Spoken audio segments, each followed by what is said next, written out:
Alhamdulillahi Rabbil Alamin. Wassalatu wassalamu ala nabiyyina Muhammadin wa ala alihi wa sahbihi ajma'in. La ilaha illallah wahdahu la syarika lah. Wa asyhadu anna Muhammadan abduhu wa rasuluh. Amma ba'd. Faqad qala ta'ala fi kitabihil karim. A'udzu billahi minasy syaithanir rajim. Ya ayyuhalladzina amanu taqullaha haqqa tuqatih wa la tamutunna illa wa antum muslimun.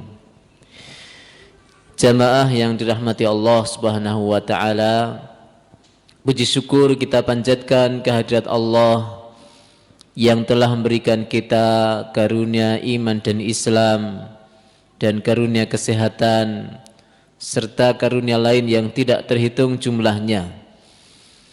Salawat dan salam semoga senantiasa tercurah kepada Nabi Muhammad sallallahu alaihi wasallam dan kepada seluruh keluarga beliau, kepada para sahabat, tabi'in, tabi'ut tabi'in serta umat beliau hingga akhir zaman. Bapak Ibu yang dirahmati Allah, di antara Asmaul Husna yang dimiliki oleh Allah Subhanahu wa taala dan tersebut di dalam Al-Qur'an adalah Al-Latif, yang maknanya adalah Dia Allah yang maha lembut, yang maha halus. Inilah tema yang akan kita kaji pada malam yang mulia ini. Allah Subhanahu wa taala berfirman, la tudrikuhul absar wa huwa yudrikul absar wa huwal latiful khabir. Dia tidak dijangkau oleh penglihatan-penglihatan, sementara dia mampu menjangkau semua penglihatan-penglihatan. Wa huwal latiful khabir, dan Dia Allah yang maha halus dan maha mengetahui. Nabi Yusuf alaihi salam juga bersabda yang diabadikan oleh Allah di dalam Quran surat Yusuf ayat 100. Dia bersabda, inna rabbi latiful lima yasha. Sesungguhnya Rabbku adalah maha halus, maha lembut terhadap apa yang Dia kehendaki. Innahu huwal alimul hakim. Sesungguhnya Dia adalah yang maha mengetahui lagi maha bijaksana. Jamaah yang dirahmati Allah, mendengar kalimat halus atau lembut langsung terbayang kepada kita sesuatu yang sangat kecil, sesuatu yang sangat-sangat tidak terlihat. Kadang-kala kita menggambarkan sesuatu yang sangat kecil adalah dengan sesuatu yang sangat halus. Ini maksud dari kelembutan atau kehalusan. Dan Allah yang maha besar, Dia memiliki sifat yang sangat halus. Karena identiknya biasanya kalau seorang makhluk Allah yang memiliki ciri-ciri besar, biasanya sifatnya adalah kasar, keras, ya. Tapi Allah Subhanahu wa taala kebalikannya. Dia maha besar, Dia maha kuasa, Dia maha hebat dari segalanya, tapi Dia juga memiliki maha halus, maha sangat lembut, melebihi dari kelembutan yang ada di muka bumi dan bahkan di segala alam semesta ini. Apa maksud maha halus di sini? Tentu kita semua merujuk penjelasan makna halus di sini dengan apa yang dijelaskan oleh para ulama, para salafus saleh. Al-Khattabi berkata, Al-Latif, Allah yang maha halus, maksudnya adalah Dia yang selalu memberikan kebaikan kepada para hamba-hambanya dari arah yang mereka tidak mengetahui. Sangat halus memberikan kebaikan-kebaikan sampai hambanya itu tidak sadar kalau mendapatkan kebaikan dari Allah. Ini maksud dari kehalusan Allah. Allah SWT memberikan kasih sayangnya kepada para hamba sampai para hamba itu enggak sadar disayangi Allah karena saking halusnya. Seperti kita misalnya mencintai orang lain, mencintai pasangan kita, mencintai keluarga kita, kadang-kala kita tampakkan kita wujudkan sayang tersebut dengan misalnya dengan ucapan, ya, saya mencintaimu, saya menyayangimu, ya. Atau dengan hadiah-hadiah langsung pulang kerja kita membawa bunga, membawa hadiah, ya, terlihat sekali. Atau mungkin memberikan uang, ya, atau makanan, wujud bentuk cinta kita kepada keluarga. Tapi Allah itu memiliki sifat Al-Latif, memberikan kebaikan-kebaikan kepada hamba, mereka enggak sampai sadar, enggak sadar kalau diberikan kebaikan oleh Allah Subhanahu wa taala dengan cara yang sampai tidak diketahui oleh seorang hamba. Kemudian juga Allah Subhanahu wa taala berfirman di dalam Quran surat Asy-Syura ayat 19. Allahu latifum bi'ibadihi yarzuqu man yasha' wa huwal qawiyyul aziz. Allah maha lembut kepada para hambanya, memberikan rizki kepada siapa yang Dia kehendaki. Jadi ini salah satu bentuk dari kelembutan Allah, memberikan rezeki itu kadangkala tidak pakai tanda-tanda. Ya. Tahu-tahu rezeki itu datang kepada hamba tersebut tanpa mereka sadari. Ya. Saat mereka sedang banyak rezeki, Allah kasih rezeki lagi. Saat mereka sedang tidak membutuhkan, Allah beri. Saat mereka tidak minta, Allah kasih. Ini kelembutan Allah SWT. Wa huwal qawiyyul aziz, dan Dia adalah Allah yang maha kuat lagi maha perkasa. Imam Asy-Syaukani menjelaskan kalimat inna rabbi latifun, sungguh Rabbku adalah maha lembut. Maksudnya adalah Allah maha lembut sampai tidak tersembunyi atasnya segala sesuatu yang tersembunyi. Bahkan ilmunya sampai kepada segala sesuatu yang tersembunyi. Ini maksud dari latif menurut Imam Asy-Syaukani. Jadi enggak ada sesuatu yang tersembunyi di hadapan Allah Subhanahu wa taala. Enggak ada sesuatu yang rahasia yang tidak diketahui oleh Allah Subhanahu wa taala. Ilmu Allah sampai kepada segala sesuatu yang paling kecil, yang paling rahasia sekalipun. Ini maksud dari latifun menurut Imam Asy-Syaukani. Maka jamaah yang dirahmati Allah, Syekh Abdurrahman bin Sa'di beliau menjelaskan lebih detail lagi. Al-Latif, Allah yang maha lembut, Allah yang maha halus, adalah yang ilmunya halus, pengetahuannya halus, sampai Dia mengetahui segala rahasia-rahasia, segala sesuatu yang sangat halus. Sehingga Allah di dalam firman-Nya mengatakan ya'lamu sirra wa akhfa, mengetahui segala rahasia dan segala yang tersembunyi.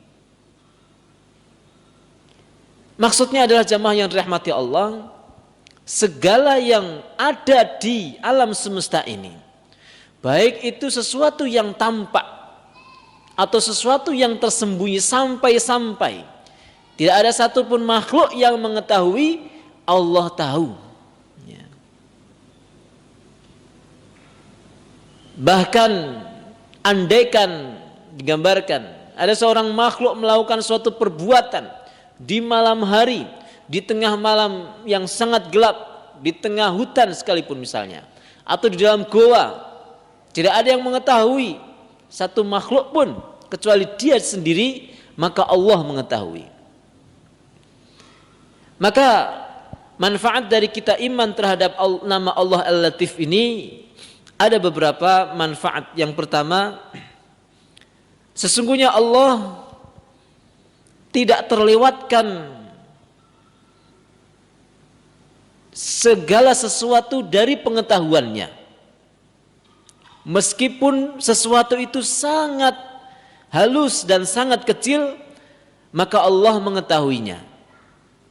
Dalam Quran surat Al-An'am ayat 59 Allah berfirman, dan Allah memiliki kunci-kunci hal yang gaib yang tidak mengetahui kecuali Dia. Dia mengetahui apa yang ada di dalam daratan, apa yang ada di dalam lautan, dan bahkan dari daun yang jatuh pun tidaklah daun yang jatuh kecuali Dia mengetahuinya. Dan tidaklah suatu biji di kegelapan bumi atau sesuatu yang kering ataupun basah kecuali tersebut di dalam kitab yang nyata. Maksudnya adalah Lauhul Mahfuz. Jadi sampai daun jatuh saja Allah sudah tulis di dalam Lauhul Mahfuz.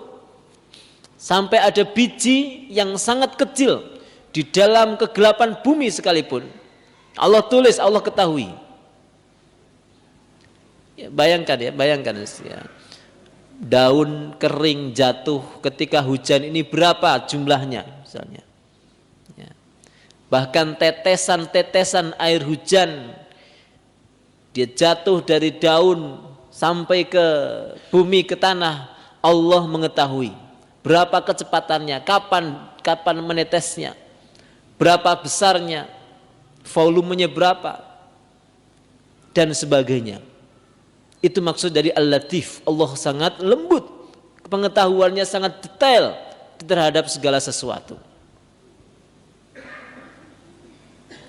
Maka ini adalah salah satu nasihat Luqman kepada anaknya yang Allah abadikan di dalam Quran surat Luqman ayat 16. Allah berfirman, "Ya bunayya, wahai anakku sayang, innaha intakum mithqala habbatin min khardal." Andaikan ada amalan seberat biji sawi, fatakun fi sakhrah, di dalam batu, au fis samawat, atau di dalam langit, au fil ardi, atau di bumi, ya'ti bihallah, pasti akan datang balasannya dari Allah SWT. Andaikan ada amalan, perbuatan, ya, kebaikan seberat biji sawi, atau keburukan sebaliknya, seberat biji kecil sekali, remeh sekali, ya'ti bihallah, Allah akan berikan pahalanya. Meskipun perbuatan itu tersembunyi di dalam batu, di dalam langit dan bumi, enggak ada orang yang melihat, maka pasti Allah akan menilainya.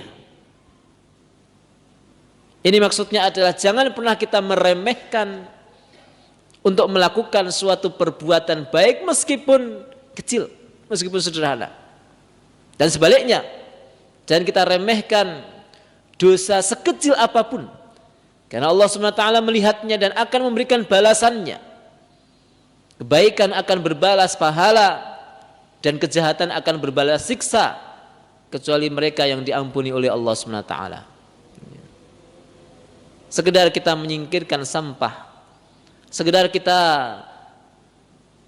senyum kepada teman kita atau sahabat atau jamaah kita, ya, sekedar kita memberikan permen kepada anak-anak kecil, mengusap kepalanya, menyapa mereka, sesuatu yang sebetulnya remeh. Ini seperti, ya, amalan yang seberat biji sawi tadi. Allah pasti akan memberikan balasan kebaikan kepada mereka. Sekedar kita memakai pakaian yang rapi ketika ke masjid dengan niatan kita mau menghadap kepada Allah, Allah yang maha mulia, Allah yang maha indah. Kemudian kita mengamalkan firman Allah, ya bani Adam khudhu zinatakum inda kulli masjid. Hai anak Adam, pakai pakaianmu yang terbaik ketika ke masjid. Kita pakai pakaian yang terbaik, Allah nilai. Sekedar kita menundukkan pandangan mata kita ketika melihat sesuatu yang haram kita pandang. Sekedar menundukkan, tidak pakai modal apa-apa, hanya menundukkan mata, pandangan mata. Allah nilai. Ya'ti bihallah, Allah akan berikan pahalanya. Dan sebaliknya, sekedar kita tidak suka kepada orang yang baik dengan memalingkan pandangan misalnya.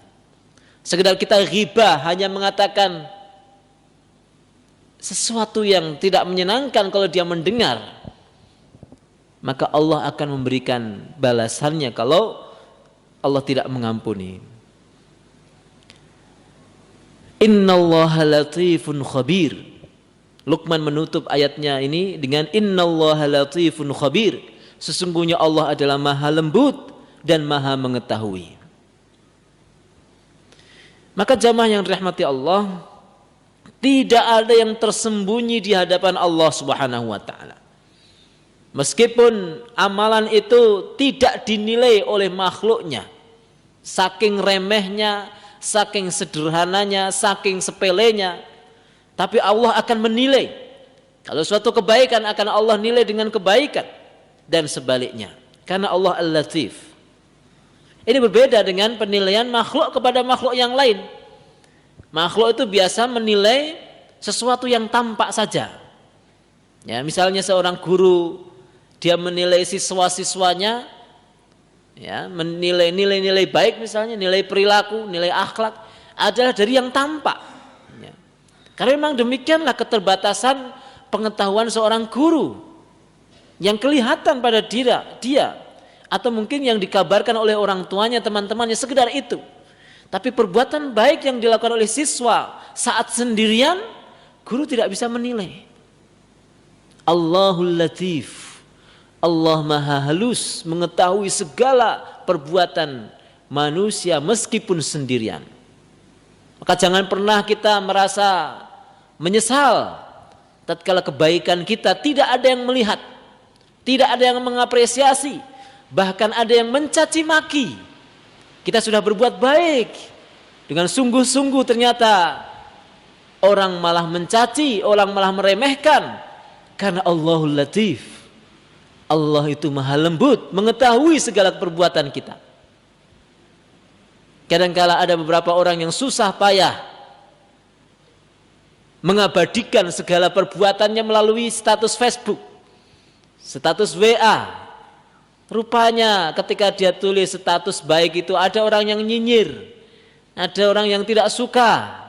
Kemudian dia merasa menyesal. Kenapa saya sudah menyampaikan kebaikan, orang malah menilai keburukan? Tapi Allah Subhanahu wa taala adalah sesungguhnya tempat mengadu kita, melaporkan segala perbuatan kita. Meskipun tidak ada yang menghargai, Allah akan menghargai. Ya. Ini makna dari Al-Latif. Orang itu kalau sudah benar-benar memahami Asmaul Husna Allah, hatinya akan tenang, Pak. Ya. Allah itu tidak pernah menyia-nyiakan segala perbuatan kita. Meskipun kita benar-benar tidak sadar kalau itu sebuah perbuatan baik. Kadang-kadang karena saking biasanya kita melakukan itu, ya kayaknya biasanya saya biasalah seperti ini. Yang kita menganggap itu tidak melahirkan suatu perbuatan, tidak melahirkan suatu pahala. Tapi ketika Allah menilai itu baik, Allah kasih itu pahalanya. Ini maksudnya dari Al-Latif. Maka ilmu Allah Subhanahu wa taala mencakup atau menjangkau kepada seluruh benda-benda mati. Baik dari gerakannya ataupun diamnya. Ilmu Allah mencapai kepada burung-burung dan hewan-hewan dan segala makhluk Allah yang lainnya. Sebagaimana firman-Nya di dalam Quran surat Al-An'am ayat 38. Wa ma min dabbatin fil ardi wala ta'iri yatiru bi janahihi illa umamun amsalukum ma farratna fil kitabi min syai' thumma ila rabbihim yuhsyarun. Dan tidak ada binatang melata di muka bumi ini ataupun burung yang terbang dengan dua sayapnya, melainkan mereka adalah umat-umat seperti kalian. Tidak ada yang Allah lewatkan di dalam kitabnya dari sesuatu pun. Gak ada yang terlewatkan. Semuanya tercatat, semua diketahui oleh Allah SWT.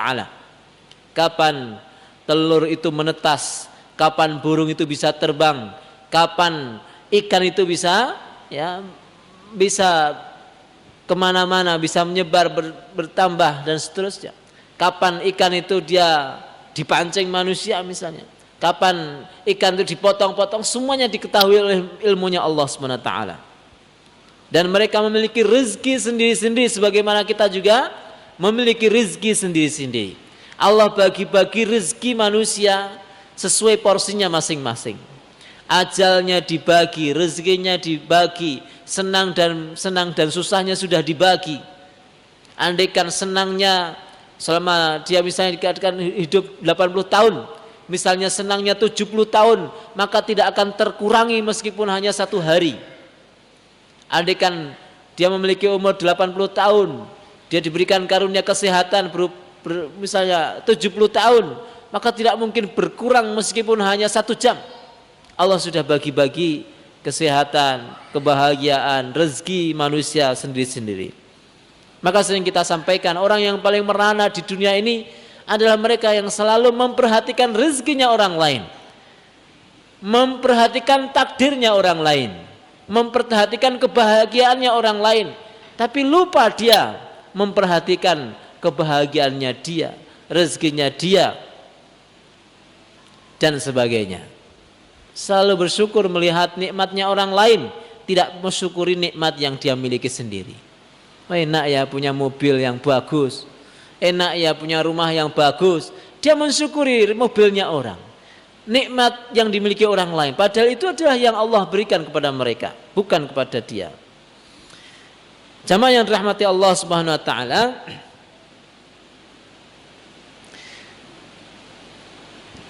inilah kenapa Rasulullah sallallahu alaihi wasallam bersabda dalam hadis Jibril tentang sifat ihsan, an ta'budallaha ka'annaka tarahu fa innaka illam takun tarahu fa innahu yaraka. Ihsan itu adalah engkau beribadah kepada Allah seakan-akan engkau melihatnya. Maka sesungguhnya jika engkau tidak melihatnya, maka sesungguhnya dia melihatmu. Jadi membayangkan Allah Subhanahu wa taala itu hadir tatkala kita beribadah.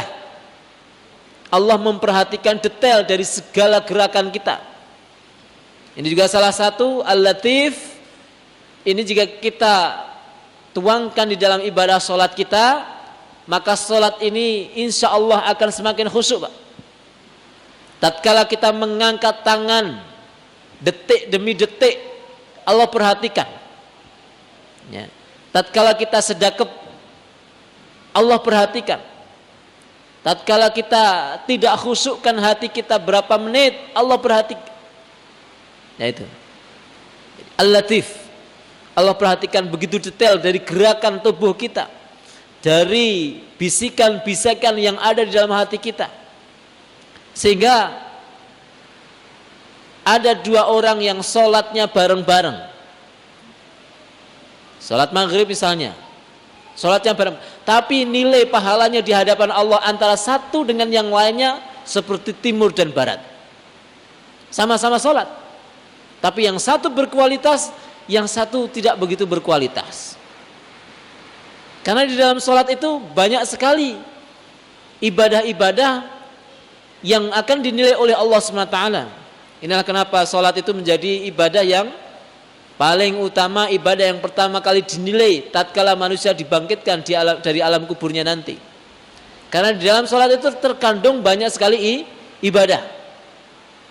Ada ibadah zikir, ada ibadah membaca Al-Quran, ada ibadah manusia itu rukuk, ada ibadah manusia itu sujud, meletakkan anggota tubuh yang paling mulia hanya kepada Allah SWT, yaitu kepala. Gak boleh sujud kepada siapapun kecuali kepada Allah SWT. Itu akan Allah akan apresiasi orang-orang seperti ini, orang yang banyak bersujud.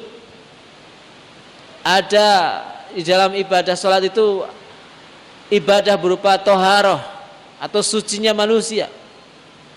Ada kekhusyukan, ada ketawakalan, ada doa dan sebagainya. Jamaah yang dirahmati Allah SWT. Kemudian manfaat yang kedua, ketika seorang hamba mengetahui bahwa Rabb-nya begitu detail mengetahui segala sesuatu, maka hendaknya hamba itu bisa muhasabah terhadap dirinya dari segala perkataan, perbuatan, gerakan dan diamnya. Karena Allah SWT akan memberikan segala balasan atas amal-amalnya. Seorang yang berbuat baik, maka mereka pasti tidak akan menyia-nyiakan perbuatan baik meskipun hanya sebesar biji sawi. Dan orang yang mau berbuat jahat, hendaknya dia benar-benar memikirkan, karena segala kejahatan meskipun kecil akan diperhatikan oleh Allah SWT.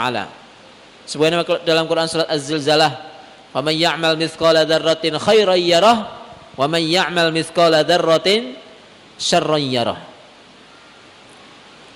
Maka inilah manfaat dari kita mengerti Al-Latif.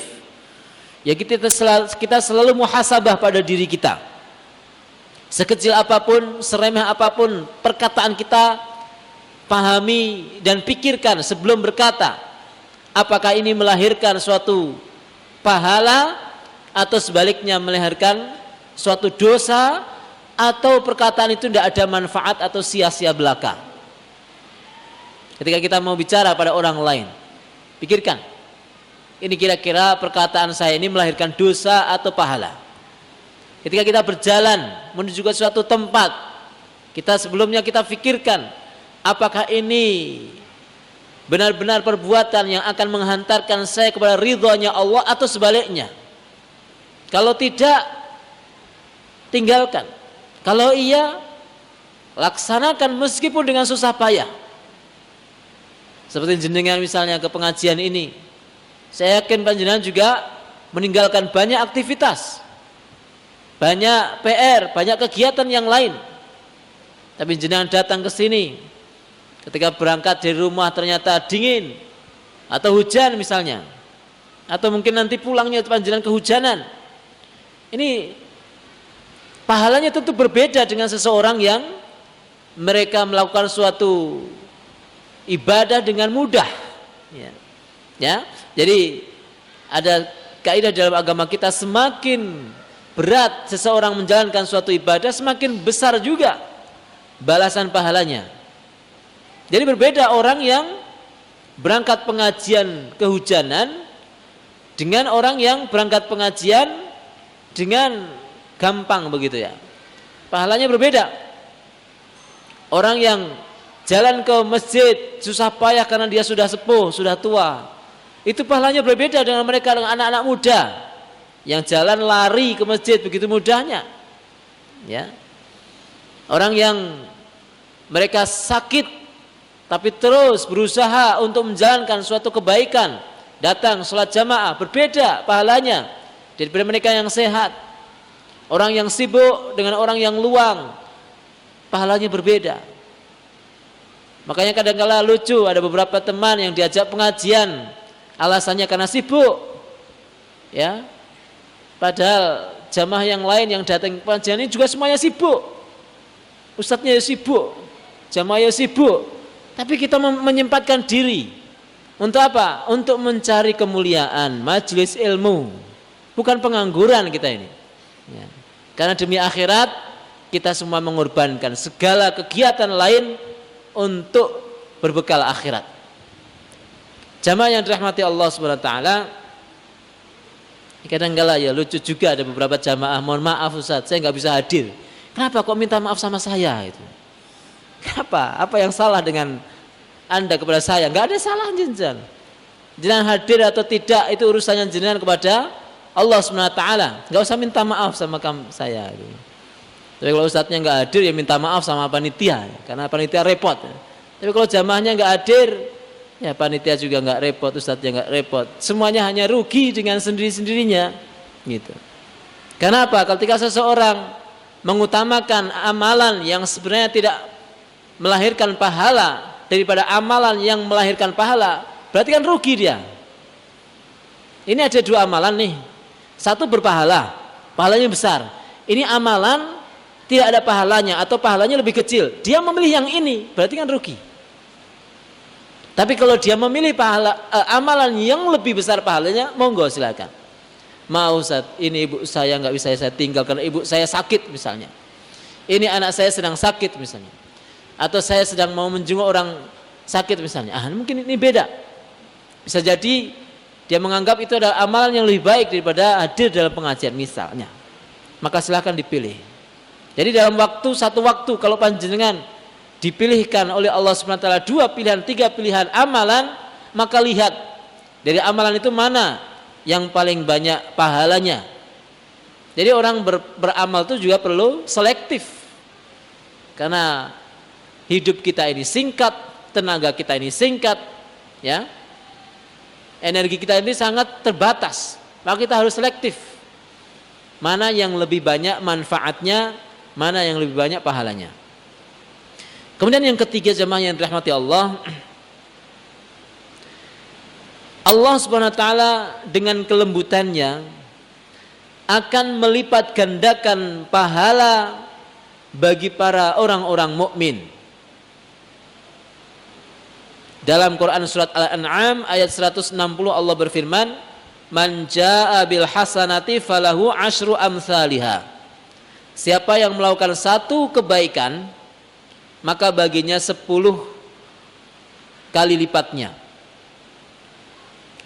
Ini salah satu bentuk kelembutan Allah kepada para hamba, bahwa dia bukan hanya menilai satu dengan satu, tapi minimal menjadi 10 kali lipat. Salat maghrib kita dinilai minimal oleh Allah Subhanahu wa taala, satu kali salat maghrib itu minimal 10 kali salat maghrib. Pengajian kita minimal oleh Allah SWT dinilai 10 kali pengajian meskipun hanya sekali. Jangan sudah berapa kali hadir pengajian Mas? Alhamdulillah sudah 10 kali. Ya jangan gitu ya. Kalau cuma sekali, ini penilaian dari Allah. Ya. Jangan sudah berapa kali sholat maghrib? Oh sudah 10 hari, lo kan baru tadi. Ya emang ayatnya seperti itu. Itu Allah yang menilai, bukan kita sendiri yang menilai. Itu bentuk lembutnya Allah terhadap amalan seorang hamba. Kemudian yang keempat, sesungguhnya Allah Al-Latif, maha lembut kepada para hambanya. Maksudnya adalah dia selalu pengen kebaikan-kebaikan dan kemudahan terhadap hambanya. Allah lembut berarti Allah pengen kebaikan terus menerus menaungi atau masuk pada hambanya tersebut, sehingga dia selalu melimpahkan rezeki-rezekinya tatkala hamba tersebut tidak menyadari. Dan ini saya kira sering kita temui, ya, kejadian-kejadian tatkala kita tidak minta rezeki, Allah Subhanahu wa taala berikan rezeki yang banyak. Salah satunya Bapak Ibu, kita ini tidak pernah minta, mungkin ya dulu tidak pernah kita itu minta dijadikan seorang muslim, tapi Allah Subhanahu wa taala menjadikan kita seorang muslim tanpa kita minta sejak kita kecil, ya. Atau setiap pagi kita tidak pernah minta sehat sama Allah, tapi Allah Subhanahu wa taala berikan kita kesehatan. Kadang-kala kita makan makanan-makanan yang tidak sehat, Allah tetap jaga tubuh kita. Allah hindarkan segala virus-virus yang akan menimpa, yang akan mengenai tubuh kita. Ini berkaitan juga dengan kejadian virus corona, jemaah yang dirahmati Allah SWT. Semua kita itu berpotensi kena virus. Semua kita, semua manusia. Tapi kenapa ada si A yang tidak kena virus, si B tidak kena virus, padahal virus begitu banyak di sekitar kita? Karena semua manusia dijaga oleh Allah SWT. Seorang mukmin ketika dia dihindarkan dari virus, itu adalah berarti Allah SWT masih memberikan kesempatan dia untuk mensyukuri sehatnya. Tapi ketika seorang manusia diuji oleh Allah SWT dengan sakit, maka sungguh sakit itu bukan sesuatu yang mencelakakannya. Karena sakit itu hanya punya dua fungsi bagi seorang mukmin. Yang pertama adalah menghapus dosa, dan yang kedua adalah menaikkan derajat keimanannya.